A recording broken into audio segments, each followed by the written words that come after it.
Hello there! Today we're going to be talking about everybody's favourite thing in the world, word problems. And as the name implies, the word problems we're going to be looking at today only have to do with linear equations. So if you're looking for something a little bit more advanced than that, I guess you're going to have to come back another day, aren't you? But I digress. Before we actually look at any examples, we should probably try and figure out some skills that are going to be helpful to us in the process of solving these problems.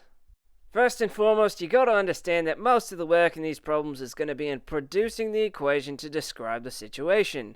Most of the time you're going to want to try and put this into y equals mx plus b, because it's really easy to determine what the slope is and the y-intercept is in those equations. Right, m is the slope and b is the y-intercept. Of course, sometimes that's not going to be possible, but we're not really going to see any examples like that today, so you can put it out of your mind. No matter what, you're always going to want to be on the lookout for slope words and y-intercept words. Reason being, if you see both types of words, then you know that you can set up your equation in y equals mx plus b, and that's going to make your life really, really good. Words for slope include things like rate, per, for every, and in each. Now, if you ask me, you're probably going to see rate and per most often, but you could see the other things on this list, and keep in mind that this isn't exhaustive either. If you see anything that reminds you of these types of words, it's probably related to the slope. The types of words describing the y-intercept are a little bit more restrictive because of what it represents. The y-intercept is always your initial value, but you might hear it called the starting value, the original value, or other things that sound like that. Either way, it should be pretty obvious. Alright, now I say that most of the work in these problems is finding out what the equations are, but do keep in mind that you want to pay attention to what the question is asking. Usually when you have the equation, it's not the end. Lots of times you're going to have to figure out how to use your equation to answer the actual question. In other words, it pays to reread the question after you're done doing your work. This way you can figure out if you have more to do or not. So, without further ado, let's take a look at a problem. Okay, a climatologist is monitoring the size of a particular iceberg. In her observations, she has determined that the iceberg is melting at a rate of 4 cubic centimeters per year. The iceberg had an approximate volume of 2,356 cubic centimeters when she began her study in 2002. Assuming the iceberg has been melting at a constant rate, what will its volume be in the year 2020? Let's see if we can find any of her special words. I noticed right away that I got the word rate right here, so it tells me I'm dealing with something that has to do with my slope. I might think it's 4, but the word melting over here tells me that it should be negative.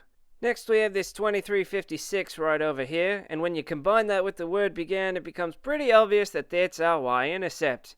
Thankfully, we had one of each type of word here, so that means that we can put things into y equals mx plus b, where m is negative 4, and b is our initial value of 2356.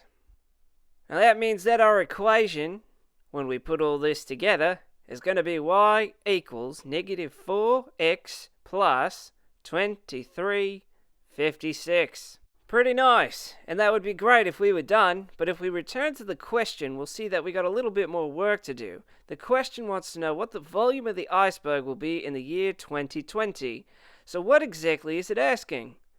We were told that she started her study in 2002. So what does that mean for us? It means that if we're looking for 2020, we're looking for the value 18 years into the study. What exactly does that mean for us? Well, since we're dealing with years, that most often goes with x, so we're going to let x equal 18 this time. In other words, plug in 18 for x. So, here we go. Y equals negative 4 times 18 plus 2356. When I multiply those two numbers together, I'm going to get negative 72 plus 2356 again. And when I combine those, I'm going to get my final answer of 2,284 cubic centimeters, I think it said. Yeah, there we go.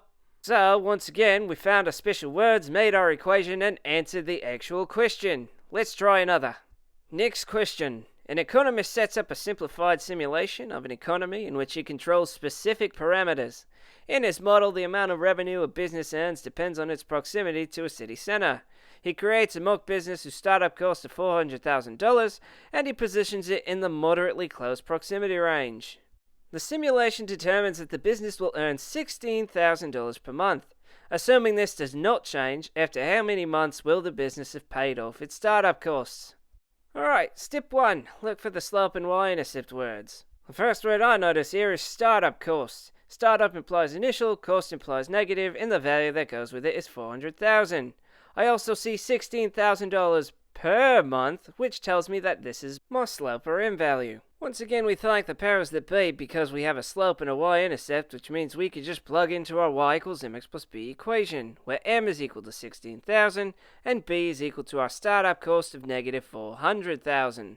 And we'll go ahead and put those together into an equation, and we're going to get y equals 16,000x minus 400,000.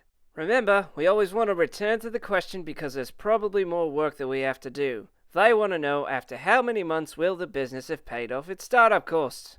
If you think this needs a little translation, let me help you out. If you paid off your startup costs, that means that you don't owe any money anymore, right?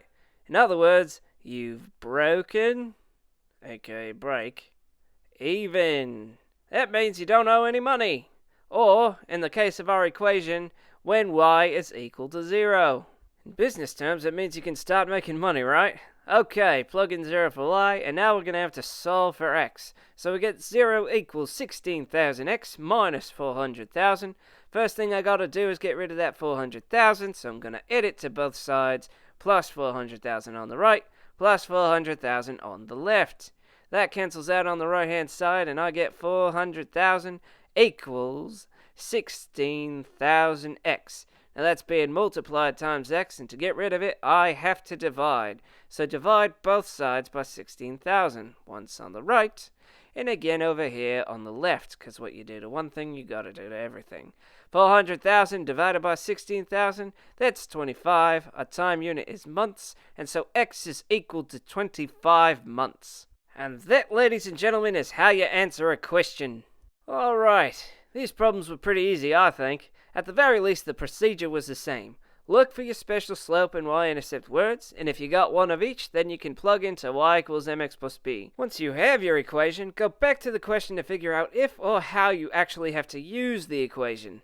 It might take a little translating, but you can almost always count on either having to plug in something for x or for y. Simple as that. Of course, if you didn't get it all this time through, you can always watch this video as many times as you need. I highly recommend writing down the words that you saw at the beginning for slope and y-intercept, because that'll let you get through these problems a whole lot quicker. And hey, thanks for playing. See you next time.